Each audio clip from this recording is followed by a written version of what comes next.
오늘은 열왕기상 6장 1절에서 38절 말씀, 그리고 역대하 3장 1절에서 17절 말씀을 가지고 우리가 솔로몬의 성전 건축 두 번째 시간을 갖도록 하겠습니다. 지난주에는 우리가 솔로몬의 성전 건축이 세워지는 그 시점, 시기를 통해서, 시간을 통해서 역사하시는 하나님의 구속사에 대해서 우리가 생각을 해보았습니다. 이스라엘 백성들은 애굽에서 나왔죠. 그래서 몇 년 만에 이 되는 해에 이 성전을 건축하죠? 우리 열왕기상 6장 1절에 보면은 480년이 되던 해에 이거 꼭 외워두라고 하죠. 너무 성경에서 중요한 일이야. 그래서 성전을 애굽에서 나온 지 480년 되는 해에 솔로몬 성전이 이제 지어지기를 시작합니다. 광야의 성막에서 있던 그 성전 시대가 있었죠. 그것이 사사기 시대로 와가지고 실로의 성막 시대가 있었죠. 그러다가 실로의 성막 교회가 블레셋의 침공으로 인해서 회파되면서 그때부터 이제 법궤가 떠돌이가 되죠. 그랬다 어디에 갔었죠? 아미나답 집에 갔다가 그 다음에 오벳 에돔이라고 하는 사람 집에 갔다가 드디어 이 다윗의 성전으로 옮겨오게 됩니다. 어디로 옮겨오게 됐다고? 실로? 실로에는 성막이 있고요. 다윗 성전에는 법궤가 옮겨왔어요. 그러니까 성막과 법궤는 성막 안에 뭐가 있었어요? 법궤가 있는데 성막은 어디에 있다고? 실로에 있고 법궤는 다윗성 예루살렘에 있고. 그러니까 이게 나눠지면 되겠어요, 안 되겠어요? 하나님의 거할 처소가 집이 마련이 안 돼가지고 전세방살이를 하니까 법궤는 작은 아들 집에 가 있고, 그 다음에 뭐 장롱은 큰 아들 집에 가 있고, 이런 형국이 되었다는 것이에요. 그러니까 이것이 하나님의 성전 성막이라는 것이 참 정말 어이가 없는 것이죠. 그러다가 이제 480년이 되는 해에 드디어 솔로몬이 성전을 짓습니다. 자, 이것이 우리가 지난번 성전 건축의 그 시기와 때와 관련해서 하나님께서 역사하시는 것이 무엇이었는가에 대해서 생각을 했습니다. 오늘은 성전 건축의 이 장소, 위치, 성전 건축의 그 터에 대한 그 역사를 우리가 보면서 하나님의 구속사는 어떤 것인가 하는 것을 우리가 한번 생각해 보려고 합니다. 성전 터를 세운다는 것, 이거 너무 중요해요. 여러분, 교회를 우리가 하나 지으려고 하면, 교회당 하나 지으려고 하면은 우리가 터를 얼마나 봐요. 그래서 전 교인들이 기도하고 주여, 주의 성전을 주시옵소서 하고 땅 사러 가는 사람들이 얼마나 애를 씁니까? 그러다가 어디 좋은 데 있다 그러면 온 교인들이 가서 보고, 야, 여기가 하나님의 뜻이 있는가 또 기도하잖아요. 성전도 하나 우리가 교회 하나 지으려고. 그래도 생각이 안 나면, 야, 교회 터가 모르겠다는데 또 좋은 데가 나왔어. 거기 가보니까 거기도 좋고 여기도 좋아. 야, 이럴 때는 고민이 많죠. 주여, 이럴 때 어디를 지으면 좋겠습니까? 어디가, 여기가 주님이 원하시는 성전 터입니까? 아니면 여기가 터입니까? 아무리 기도를 해도 하나님이 대답을 안 하세요. 그러니까 할 수 없이, 야, 점쟁이한테 가자. 그래서 점을 쳐가지고 여기가 좋더라 하니까 거기다 정하는 교회도 있더라 이거예요. 이게 거짓말이 아닙니다. 한국에서 어떤 교회가 그랬다 그래요. 왜냐하면 싸움이 나니까. 그리고는 목사님이 하나님께서 여기로 정하셨습니다. 뭐 그렇게 했다는 얘기도 있는데, 정말 성전의 터를 정하는 것은 너무 중요하잖아요. 그럼 이 솔로몬이 하나님이 거하실 성전의 터를 실로, 성막 있는 실로에도 지을 수도 있어요. 아니면은 가나안 땅에 제일 처음 들어와서 그들이 거주했던, 주도했던 길갈, 우리가 다윗과 사울 왕 그 시절에는 길갈이 최고의 장소였어요. 거기에서 그들이 할례도 받았고 거기에서 제사도 지냈고 너무 중요한, 그리고 모든 행사를 거기에 했어요. 그럼 길갈에다 지을 수도 있고, 도대체 어디다, 예루살렘에 짓나? 성전을 짓는 것이 여러분 같은 어디면 지으면 좋겠어요. 근데 하나님이 그 성전 짓는 터를 예비를 하셨다는 거예요. 역대하 3장 1절에 그렇게 기록이 되어 있습니다. 역대하 3장 1절 우리 다 같이 한번 읽어볼까요? 역대하 3장 1절 찾아주세요. 아니, 여기 프로젝터로 찾아주세요. 역대하 3장 1절.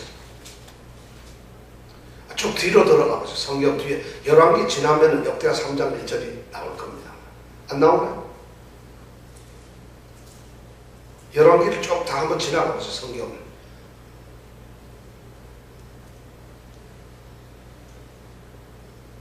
열왕기 다 지났나요? 38절. 그 다음에 역대하 3장 나오죠?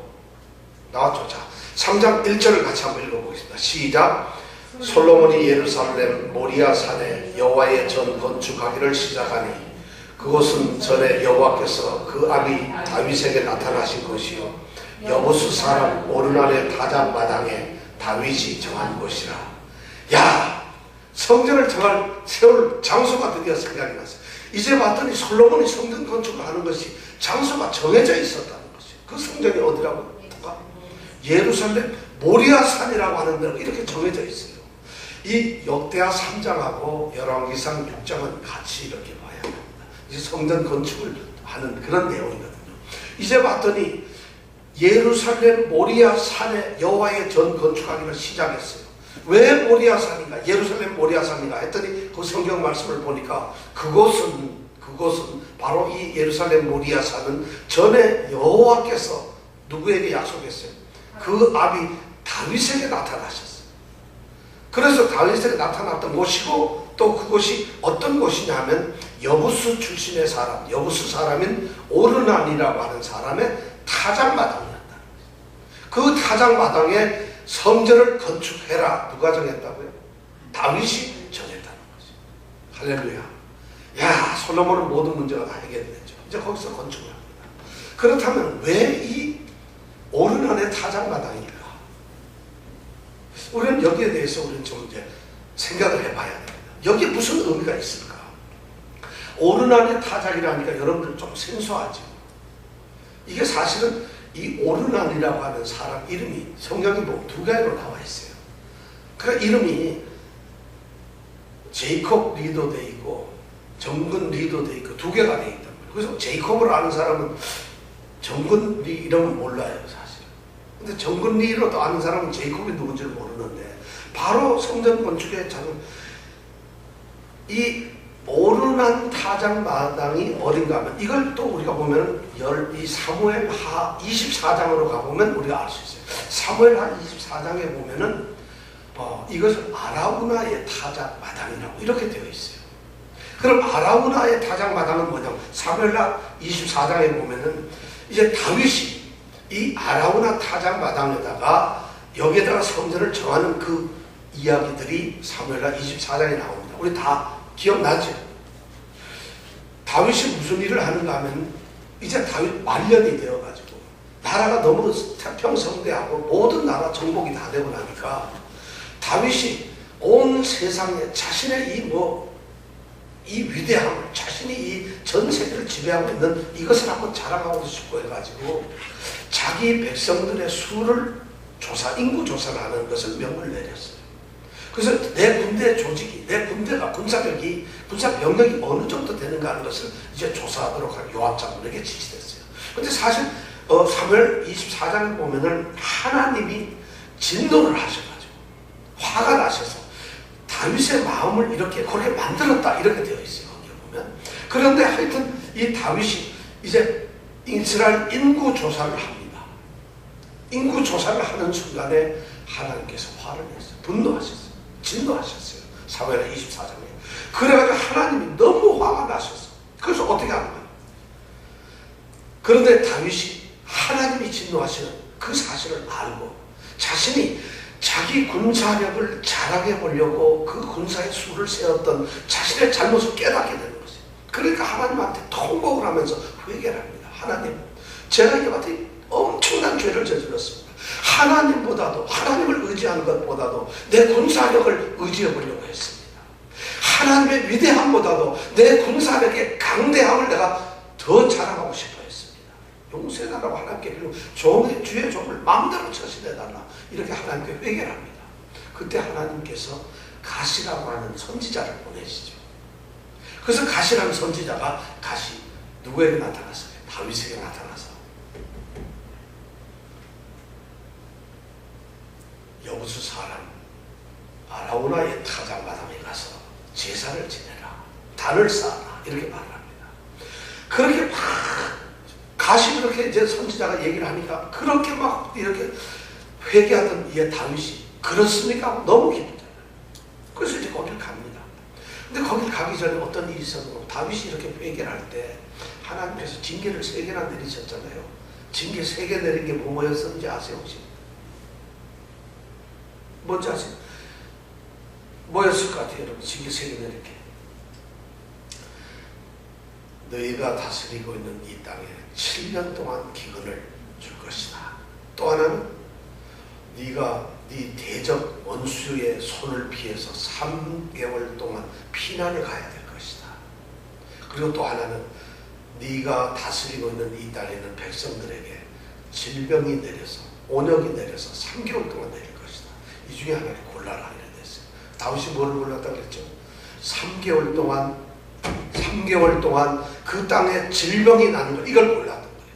그래가지고 그 질병이 단에서부터 브엘세바까지 온 땅을 뒤엎어가지고 몇 명이 죽었냐면 7만 명이 죽었어요. 그러니까 다윗이 그때 이제 회개를 한 것이죠 사실은. 그리고 나서 여호와의 이 사자가 아직도 3일을 공격을 해야 되니까 예루살렘을 치려고 하는데 다윗이 너무 회개를 하니까 하나님께서 마음을 돌이키셨어. 그래서 예루살렘을 치려고 하는 하나님의 사자를 하나님께서 됐다 이제 그만해라 그렇게 하고 있었어. 그래서 그 사자가 예루살렘으로 들어가려다가 예루살렘에서 잠깐 옆에 있는 예루살렘에 있는 여부스 타작마을에 가 있는 타작마당에 가 있는 거예요. 그래서 가시 나타나가지고 타작마당에 가서 단을 쌓는 거예요. 거기에 누가 있기 때문에 여호와의 사자가 있기 때문에. 그래서 거기에 가가지고 이제 단을 쌓게 되죠. 그때 다윗이 가면서 여부수에 가서 이제 여부수 사람인 누구요? 여부수라는 말은 예루살렘이란 말이에요. 옛날 예루살렘 이름이 여부수예요. 그러니까 여부수 사람 이 말은 예루살렘 사람이다 이런 말이에요. 여부수 땅이니까. 그래서 여부수에 있는 그 아라우나라는 사람의 그 타작마당에 갔죠. 그래서 타작마당에 가가지고 내가 여기에서 하나님의 단을 쌓으려고 한다. 하니까 이 아라우나가 뭐라 그래요? 그러세요. 그러면 내가 몽땅 다 드릴게. 이 땅도 쓰시고 그 다음에 번제할 소도 드릴 거고 그 다음에 뗄나무 장작 그 다음에 모든 걸 내가 다 드릴 테니까 여기서 마음대로 제사를 지내십시오 하고 아라우나가 이야기를 하죠. 그때 다윗이 뭐라고 그래요? 다윗이 유명한 말을 하는데 뭐라고 했는지 아세요? 아니다. 내가 여기서 그렇게 공짜로 제사를 드릴 수가 없다. 이 땅을 내게 팔아라 하면서 그때 뭐라 하냐면 24절에 그래. 내가 값을 주고 내게서 사리라. 값 없이는 내 하나님 여호와께 번제를 드리지 아니하리라. 너무나 내가 내게 값을 주고 살 것이야. 이 땅을 내가 왕이기 때문에 공짜로 만든 것도 아니다 이거 절대로. 그리고 이 땅이 값 없이 그냥 제사의 제단이 되어서는 안 된다는 것이 내가 돈을 주고 사겠다는 것이. 그래서 금 600세겔을 주고 그 땅을 삽니다. 그리고 거기다 단을 쌓고 번제와 화목제를 드립니다. 번제 제물을 소를 갖다가 거기에 올려놓고 제물을 드리고 제사를 드릴 때 하나님이 응답하셔서 하늘에서 불이 내려옵니다. 그래서 그 제물을 태워버립니다. 자, 그렇게 되니까 이 다윗이 얼마나 감격을 했는지 사무엘하에 안 나오는데 역대상에 나오는데 그렇게 불을 내리고 하니까 다윗이 거기서 너무 감동해서 뭐라 하냐면 역대상 22장 1절에 보니까 이는 여호와 하나님의 전이다. 이것은 바로 이스라엘의 번제 제사이다. 우리가 여기에서 제사를 지내고 여기에서 제사를 쌓아야 되겠구나. 그렇게 해서 거기가 이제 성전의 터가 되는 것이죠. 그래서 다윗이 죽으면서 솔로몬에게 바로 이 아라우나의 타작마당, 내가 돈을 주고 산, 내가 금 600세겔이나 주고 산 그 땅에다 여호와의 성전을 지어라. 그것이 바로 오르난의 타작마당. 그러니까 오르난의 타작마당과 아라우나의 타작마당은 같은 거예요. 같은 사람 이름인데 이름이 성경에 보면은 이렇게 좀 다르게 쓰여 있어요. 아마 그 사람이 개명을 했는지 아니면 그 아들 이름인지 그건 성경에 모르겠어요. 하여튼 오르난과 아라우나는 같은 사람이라는 것이에요. 자, 그렇게 해서 솔로몬이 거기다가 성전을 짓는데 가만히 봤더니 솔로몬이 예루살렘 모리아 산이라. 모리아 하면 여러분 뭐가 생각나세요? 그렇죠. 아브라함이 자기 아들 이삭을 백살 때 하나님이 애 어떻게 낳습니까? 아니까 내가 내년에 너에게 아들 준다 해서 100살 때 약속을 받고 난 아들이 누구예요? 이삭이잖아요. 약속 100살에 무슨 애를 낳겠어요. 근데 100살에 난 아들 이삭을 제단에 제물로 바쳐라. 이삭을 죽여가지고 제물로 바쳐라. 나한테 그래서 제사를 지내라. 그렇게 한 그 바로 산이 어디냐면 바로 이 모리아 산이에요. 그 산에 가서 제사를 드리려고 이제 그렇죠. 그러니까 창세기 22장에 나오는 얘기예요. 거기에 보니까 여호와께서 가라사대 내 아들 내 사랑하는 아들 독자 이삭을 데리고 모리아 땅으로 가서 내가 내게 지시하는 한 산, 내가 모리아 땅으로 가서, 모리아 땅은 여부스 땅인데 넓어요. 근데 내가 내게 지시하는 한 산, 그 산이 바로 이 타작마당이에요. 거기서 제사를 지내라. 그래서 이 아브라함이 3일길을 걸어가가지고 아브라함은 그 모리아 산 거기에 가가지고 이제 제사를 지내죠. 누구를 제물로 해서? 이삭을, 자기 아들 이삭을 제물로 해서 제사를 지내죠. 그런데 놀라운 일이 벌어져요. 이삭을 죽이려고 할 때 하나님이 수양을 준비해 두셨잖아요. 그렇게 함으로 인해서 하나님께서 내가 나를 정말 사랑하는 것을 내가 확인했다. 너를 테스트를 해봤더니 너는 절대 나를 배반하지 않는구나. 일을 하러 갈 때도 나를 여호와를 경외하고 예배를 드릴 때도 온전히 나를 초점하고 있고 바라보고 있고 내가 집에 있을 때나 앉았을 때나 길에 갈 때나 어디든 네가 정말 나를 사랑하고 나가 너의 하나님 여호와라는 것을 정말 인정하고 있고 그렇게 하나님이 테스트에 합격을 하니까 수양을 준비해서 그 이삭을 죽이지 못하게 하고 수양을 대신 제물로 드리게 하죠. 그래서 아브라함이 거기에서 제단을 쌓고 수양, 예비된 수양으로 제사를 쌓습니다. 그 자리가 어디냐면 바로 모리아 산이고 거기가 바로 아라우나 타작 마당이고 거기가 솔로몬의 성전이 세워지는 것이 엄청난 일이죠. 그러면 여러분 이게 별게 아닌 것 같지만은 아브라함이 제사를 지냈던 게 1000년 지나야 솔로몬이 제사를 지냈다. 1000년이나 지나도록 하나님이 마음에 정하신 것은 변하지 않았다는 거죠. 그러면서 아브라함이 거기 수양을 딱 보면서 했던 말, 그거 이름을 뭐라고 그랬다고요? 여호와 이레. 여호와 이레가 무슨 말이에요? 하나님이 이 산에서 준비하셨다. 하나님이 이 산을 준비하셨다는 거죠. 바로 하나님께서 제물을 준비하셨는데 아마 아브라함은 그 곳 이름을 여호와 이레라 정하고 하나님이 제물을 수양을 준비하셨구나. 그래서 아마 여호와 이레라고 이름을 지었는지 모르지만 솔로몬 때에 와서는 그 이름이 전혀 다릅니다. 여호와 이레라는 것은 하나님이 수양을 준비하신 게 아니라 하나님의 솔로몬 성전을 그곳에 짓도록 그 땅을 준비하셨다. 여호와 이레가 그렇게 바꿔졌다는 거죠. 바로 솔로몬 성전이 세워지는 땅은 모리아산은 그렇게 엄청난 산입니다. 그런데 이 성전이 무너집니다. BC 586년에 이스라엘이 잘못하게 되니까 북부, 남부가 나눠지게 되고 남쪽 유다, 이스라엘, 북쪽 이스라엘이 먼저 망하죠. 남쪽 유다가 범죄를 하니까 하나님이 바벨론 제국을 통해서 멸망시키죠. 그래서 BC 586년에 이 남유다가 완전히 멸망을 합니다. 그러면서 멸망을 하면서 이 이방족 속인 바벨론이라는 나라가 와가지고 예루살렘 성전을 부셔버립니다. 그리고 성전에 있는 그 나중에 지은 걸 보면 모든 것이 금덩어리로 되어 있는데 그 금덩어리를 전부 다 금그릇, 뭐 금촛대, 금향로, 금진설병, 등대, 뭐 모든 걸 다 가지고서 바벨론 나라 가지고 가버리고 맙니다. 성전은 그렇게 무너져 버렸어요. 그러다가 포로 생활 60년이 지난 이후에 스룹바벨이라고 하는 사람을 통해서 성전이 다시 재건이 됩니다. 성전이 다시 재건되지만 이스라엘 나라가 다시 재건되지는 않아요. 그러니까 예루살렘에 있는 성전을 이제 더 이상 섬길 나라가 없어졌어요.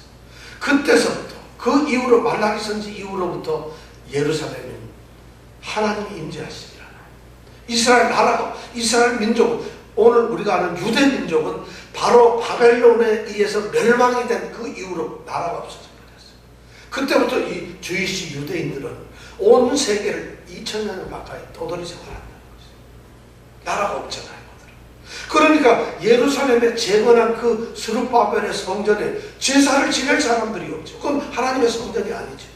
그러니까 그 성전이 엉망이 되고, 우리가 성경에서 그 스룹바벨 성전 이후 말라기 선지자가 잠시 후에 나타나는데, 그 선지자로부터 예수님이 나타나기까지 한 400여 년을 하나님께서 침묵을 하셨고, 아무 선지자도 나타나지 아니하고 하나님께서 나타나지 않아요. 성경은 그 사이의 기간, 말라기 선지자부터 예수님이 태어나는 그 시점을 성경은 아무런 내용을 기록하지 않아요.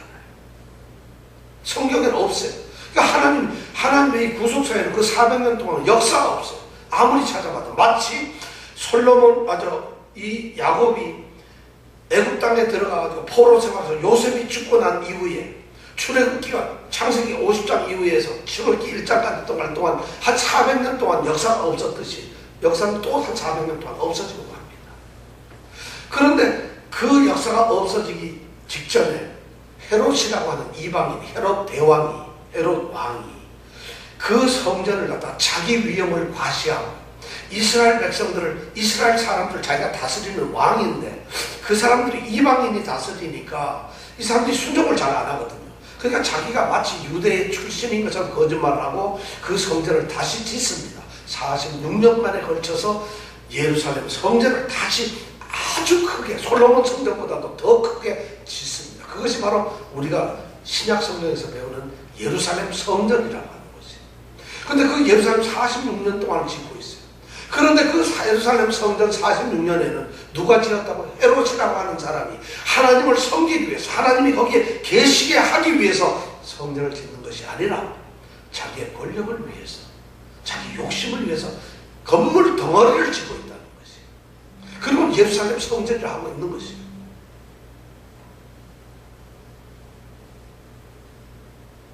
그리고 그 성전은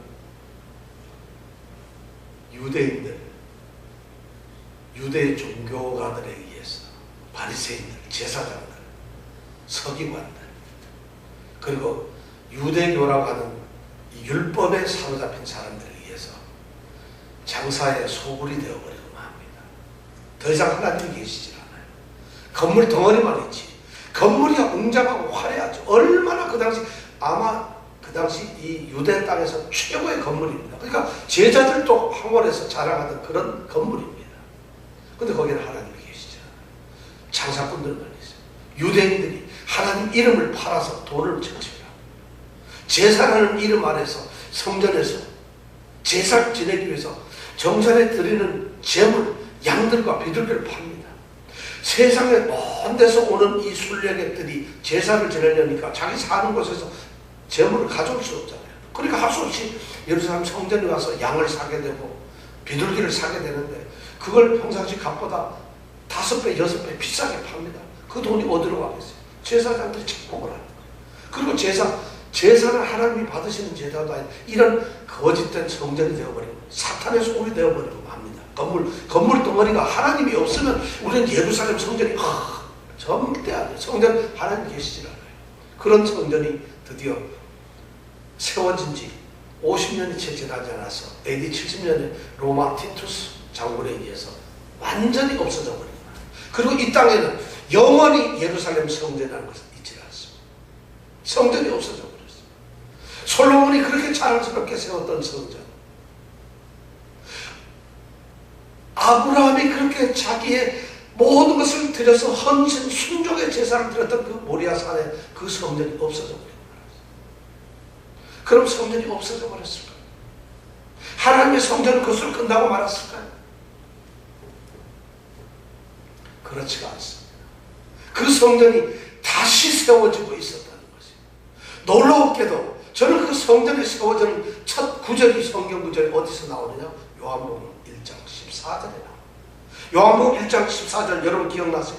말씀이 육신이 되어 우리 가운데 거하시네. 이 말씀이 여러분, 말씀이 육신이 되어 우리 가운데 거하시네. 말씀이 누구죠? 예수 그리스도가 말씀이에요. 육신이 되었다는 건 무슨 말이에요? 이 땅에 사람을 오셨다는 거죠.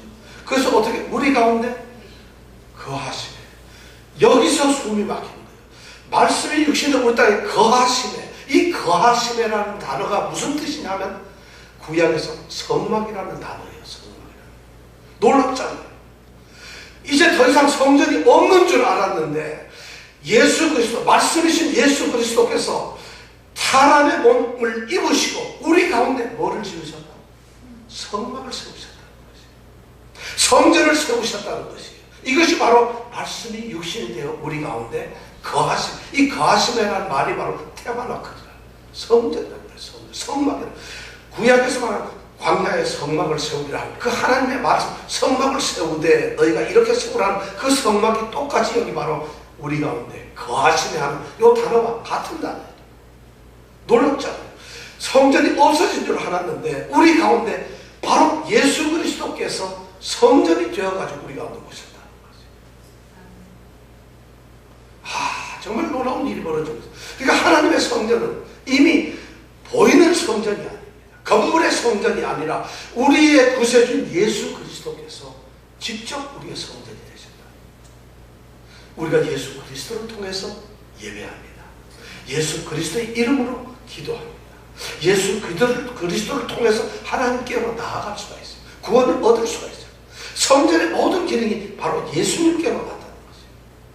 더 놀라운 일은 예수님의 생애를 보면은, 저는 제가 이 말씀을 묵상하다 보니까 예수님의 생애를 보면 깜짝 놀라겠어요.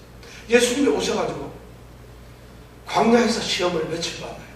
40일을 받습니다. 이스라엘 백성들이 출애굽해서 광야 생활 몇 년? 40년 동안 광야 생활을 하시는데 예수님께서는 그 광야 생활에 하나님께서 모세에게 약속해서 성막을 세우신 것처럼 예수님은 광야 생활 40년과 똑같은 40개월, 40일 동안의 광야 생활을 자신의 몸소 겪었어요. 그러면서 예수님이 그 시험을 이기시고 광야 생활에서 이제 40일 금식을 하시고 사탄의 이제 그 시험을 이기시잖아요. 그러면서 놀라운 일이 벌어지죠. 우리가 요한복음에서 다 배웠습니다. 이스라엘 백성들이 광야에서 굶어 죽게 하느냐, 먹을 걸 달라 할 때 하나님께서 만나를 내리셨던 것처럼 요한복음 5장에 있는 이 오병이어의 기적을 통해서 예수님께서 가르치시잖아요. 너희들이 사람의 떡, 이 세상의 떡으로 살 것이 아니라 하늘로부터 내려온 생명의 떡으로 살라는 새로운 만남을 얘기하고 계시잖아요. 그런 얘기를 하고 계세요. 그뿐만이 아닙니다. 예수님께서는 유대 사람, 이스라엘 사람들이 광야를 지나면서 반석에 목이 말라 물을 달라 했을 때 모세가 지팡이로 반석을 치면 반석에서 샘물이 쏟았던 것처럼 예수님께서는 요한복음 4장에 보면은 사마리아 여인을 만나시죠. 그래서 뭐라 그래요? 내가 바로 목마른 자는 내게 오라. 내가 목마른 자에게 생수를 줄 것이다. 바로 예수님은 생수를 우리에게 오셨다. 바로 새로운 교회의 모습을 우리에게 알려주시거든요. 성전의 모습. 그뿐만이 아닙니다. 예수님께서는 이스라엘 백성들이 광야에서 불기둥으로 인도함을 받았어요. 저만 앞서서 환하게 불기둥이 가게 되면 그 길을 따라가는데 예수님은 초막절에 우리 8장에 요한복음 8장에 보면 예수님이 뭐라고 해요? 나는 세상의 빛이라고 말씀합니다. 야, 예수님 성전의 모습을 그대로 보여요. 지금 하나님 임재의 모습을 그대로 보여줘요. 그리고 예수님은 구름기둥 대신에 우리에게 요한복음 10장에 보면 내가 선한 목자, 구름기둥으로 인도하셨던 것은 선한 목자로서 양떼들을 인도하고 계신다는 것을 우리에게 얘기를 해주고 계세요. 바로 이 예수님께서 이 땅의 성전, 말씀이 육신이 되어 우리 가운데 거하시는 성막이 되셨다.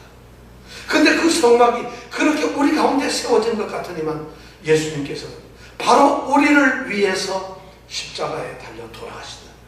그 십자가로 마지막 세우는 속죄 양으로서 세우는 마지막 제단이 바로 어디냐? 모리아산이에요.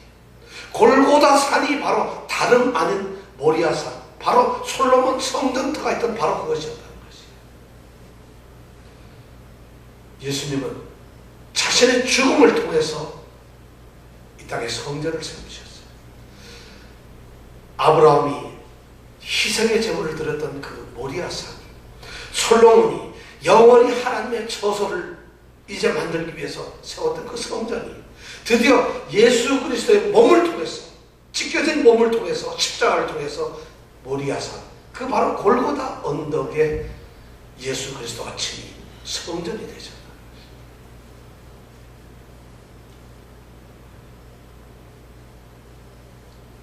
아브라함은 여호와 이레, 이렇게 해서 수양이 준비되었다는 것을 기뻐했을지 모르지만 이미 하나님께서는 여호와 일에 이미 속죄할 제물을 준비하고 계셨어요.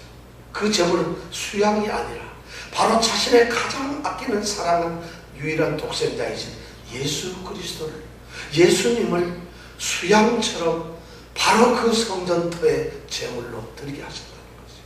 그리고 교회를 세우셨다는 거예요. 얼마나 위대한 역사예요. 그러면 예수님이 세우신 그 성전은 그걸로 끝이 나는 것일까요? 그렇지가 않아요. 그 돌아가신 예수님은 부활하시고 사랑하는 제자들에게 말씀을 하시고 드디어 바울의 입을 통해서 에베소서 2장 20절에 보면 드디어 그 예수님은 너희는 사도들과 선지자들의 터 위에 세우심을 입은 자라. 우리가 드디어 너희는 사도들과 선지자들의 터 위에 세우심을 입은 자라. 그리스도 예수께서 친히 모퉁이 돌이 되셨느니라. 드디어 사도들과 선지자의 터 위에 우리가 세워지게 되었어요. 우리가 그럼 누구예요? 교회가 세워지고 성전이 세워지게 되었다.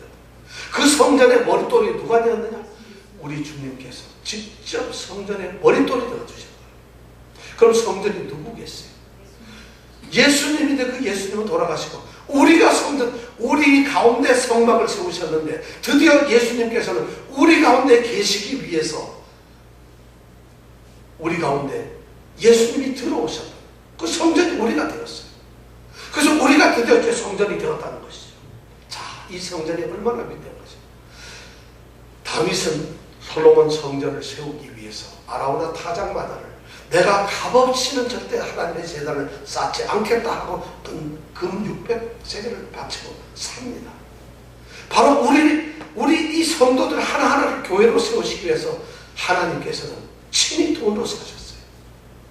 여호와 이레로 준비하셨던 그 하나님이 창세전에 이미 우리를 예비하셨다. 에베소서 1장 3절에 보면 저 창세전에 그리스도 안에서 우리를 택하사 우리로 사랑 안에서 그 앞에 거룩하고 흠이 없게 하시려고 우리를 세우셨다고 얘기를 하고 있어요. 이미 창세전에 우리를 예비를 하셨어요.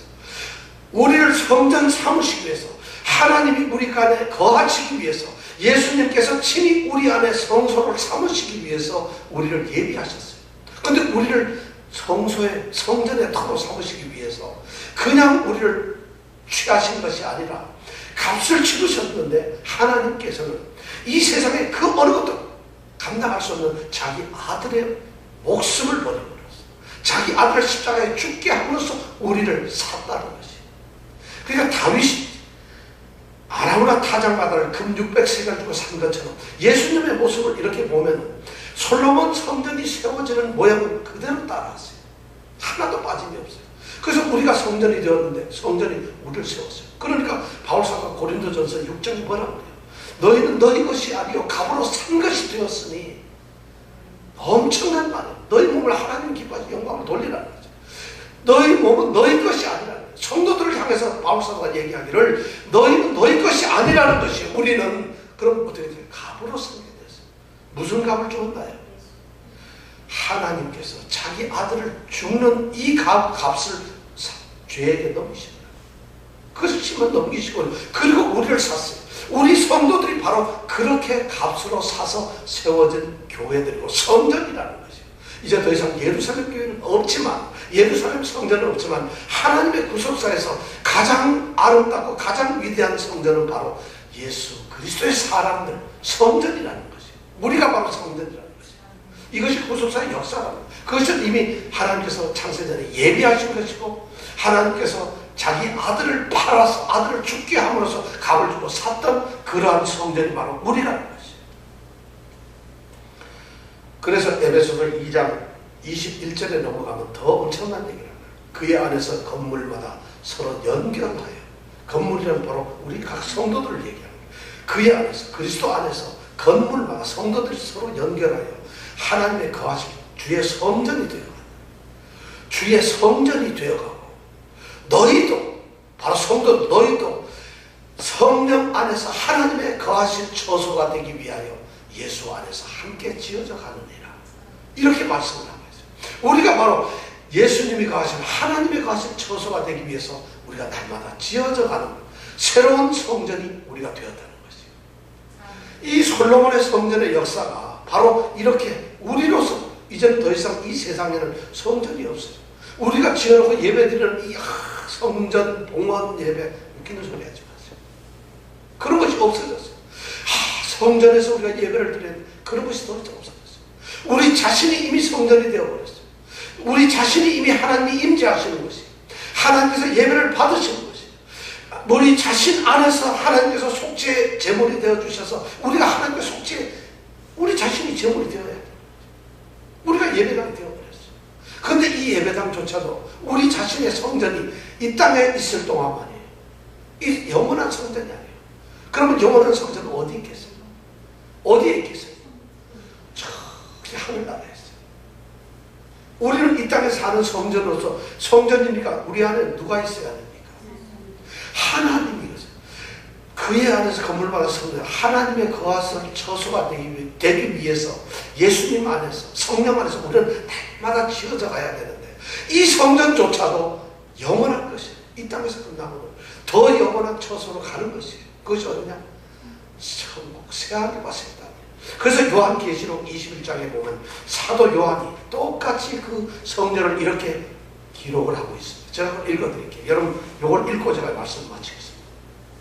우리가 가야 할 정말 하나님이 원하시는 성전, 하나님의 거하실 처소는 어딘가? 그리고 나는 새 하늘과 새 땅을 보았습니다. 처음 하늘과 처음 땅이 사라지고 바다도 더 이상 존재하지 않았습니다. 또 나는 거룩한 성 새 예루살렘이 하늘에서 하나님께로부터 자기 남편을 위해 단장한 신부처럼 준비되어 내려오는 것을 보았습니다. 그리고 나는 보좌에서 큰 음성이 말씀하시는 것을 들었습니다. 보아라, 하나님의 장막이 사람들과 함께 있으니 그분께서 그들과 함께 거하실 것이다. 그들은 그분의 백성이 되고 하나님께서 친히 그들과 함께 계실 것이다. 그들의 눈에서 모든 눈물을 닦아주실 것이며 더 이상 죽음이 없고 다시는 슬픔이나 우는 것이나 아픈 것이 없을 것이다. 이는 처음 것들이 다 지나갔기 때문이다. 그때 보좌에 앉으신 분이 말씀하셨습니다. 보아라, 내가 만물을 새롭게 한다. 그는 또 말씀하셨습니다. 이 말들은 신실하고 참되니 너는 기록하여라. 그는 또 내게 말씀하였습니다. 다 이루었다. 나는 알파요 오메가며 시작과 끝이다. 내가 목마른 사람에게 생명수 샘물을 값없이 줄 것이다. 이기는 사람은 이것들을 상속할 것이며 나는 그의 하나님이 되고 그는 내 아들이 될 것이다. 그러나 두려워하는 사람들, 신실치 못한 사람들, 가증한 사람들, 살인한 사람들, 음행하는 사람들, 점술가들, 우상 숭배하는 사람들, 모든 거짓말쟁이들은 불과 유황이 타는 못에 던져질 것이다. 이것이 둘째 사망이다. 이것이 바로 요한계시록에 기록된 사도 요한이 본 우리가 가야 될 천국의 모습이었다는 거죠. 솔로몬은 지금 그 성전의 그림을, 모형을 그리고 있어요. 그런데 우리는 이 성전의 모습이 바로 우리의 모습이라는 거죠. 저는 여러분들이 참된 성전이 되기를 원합니다. 여러분들 제발 우리가 성도, 그리스도 이 귀한 가치를 잊지 마세요. 여러분 월급쟁이 사장보다도 성도가 더 중요합니다. 공사 500만 불짜리 공사하는 공사 이 사업주보다도 사장이 더 중요합니다. 우리가 일하는 곳에 그 어떤 성도가 훨씬 더 중요해요. 성도는 말이죠, 하나님이 거하시는 거세요. 솔로몬의 성전이 얼마나 위대했겠어요. 얼마나 장엄했겠어요. 바로 우리가 성도들, 성전이죠. 이 성전의 놀라운 축복을 우리 있길 바랍니다. 오늘 성도들 이걸 회복해야 됩니다. 이 성전 의식을 회복해야 돼요. 아직도 우리가 성전인 것을 잃어버렸어요. 우리 안에 하나님이 계세요. 우리는 그러니까 거룩해야 됩니다. 세상과 똑같아서는 안 됩니다. 세상과 달라야 된다. 왜냐하면 하나님이 계시는 곳이니까요. 내가 하나님이 계실 곳이 없어서 누추해서 나한테 오신 게 아니라 나와 교제하며 나와 친교하며 나와 함께 살고 동행하기 위해서 그 하나님은 내 속에다가 나에게 하나님의 처소를 삼으셨다는 거죠. 그리고 나를 부르시기를 내 자녀 성도라고 부르신다는 거죠. 이것이 바로 오늘날 우리에게 이루어진 성전이라는 거죠. 이 성전의 귀한 축복이 우리에게 있길 원합니다. 기도하겠습니다.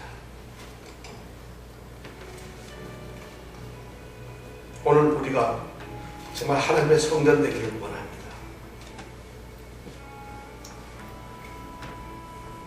여러분, 우리가 성전 되기를 원합니다. 아마 그냥 제가 이렇게 말을 했으면 그게 무슨 말인지 모르셨을 텐데 우리가 말씀을 이제 들었습니다.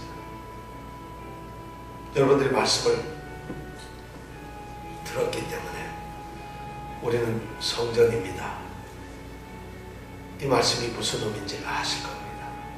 그것이 우리에게 깨달아지기를 원합니다. 이 시간 우리가 한 목소리로 기도합니다. 주님, 정말 주님 안에서 하나님이 거하시는 성전이 되게 해주시옵소서. 정말 성전의 모습을 회복하게 해주시옵소서. 금초대처럼 세상의 빛이 되게 해주시고 진설병처럼 하나님 앞에 헌신되는 자가 되게 해주시고 향로의 불처럼 하나님께 기도의 제물을 향기를 올려드리는 성도들이 되게 해달라. 정말 주님이 24시간 내 평생 내 안에 거하시면서, 전에 내가 한국에 있을 때는 주님이 내 안에 거하지 않았습니다. 아니, 얼마 전까지도 하나님은 내 안에 거하지 않았습니다. 그러나 이제는 하나님이 거하시는 처소가 되었습니다. 여러분, 하나님이 거하시는 처소가 안 되는 것을 자랑으로 여기지 마십시오. 안 되는 게 무슨 대단한 것입니까? 죽는 거예요, 죽는 거. 아까 불과 유황의 못으로 떨어지는 것이 바로 하나님의 성전이 아닌 사람들의 모습이에요. 그런데 세상 사람들은 그걸 깨닫지 못하니까 하나님이 거하는 성전이 되었다는 이 감격을 모릅니다. 그런데 만약 하나님의 성전이 된 그리스도인들이 그 감격, 그 의미를 모른다면은 이거는 또 얼마나 비극일까요? 얼마나 수치일까요? 얼마나 엉뚱한 일일까? 이런 일이 어떻게 있을 수 있을까요? 교회가 이런 것을 얘기하지 않았어요. 우리가 하나님이 거하시는 성전이라는 것을 얘기하지 않아요. 예수 믿는 사람들은 복 받는 사람들이에요. 그렇게 가르쳤다 보니까 우리는 쓸데없이 썩어가는 복을 사모했어요. 그런데 오늘 이 말씀에 보니까 우리가 바로 하나님이 거하시는 곳입니다. 그 이상 더 큰 복이 어디 있습니까? 하나님이 나와 함께 계시는데, 전능하신 하나님이 나와 함께 계시는데, 무엇이든지 다 하실 수 있는 분이, 능력자 그분이 나와 함께 계시는데 이 복을 우리가 어떻게 누리겠어요? 우리 권사님들, 우리 집사님들이 성전입니다. 지금 하나님이 이 순간 바로 여러분 안에 있습니다. 이 의식이 우리가 하나님 앞에 가는 날까지, 바로 새하늘 새땅 그 천국에 가는 날까지 이것이 흔들리지 않게, 이런 마음으로 우리가 신앙생활을 해야, 이것이 바로 신앙생활 아니겠어요? 하나님을 모시고 사는 것 아니겠어요? 이것이 진정한 성도의 모습이 아니겠어요? 자, 이를 놓고 우리가 기도합니다. 주님, 우리가 하나님의 성전이 되길 원합니다. 이걸 몰랐으나 깨닫게 하여 주시옵소서. 성전에 살게 하여 주시옵소서. 이 시간 간절하게 우리가 기도하겠습니다.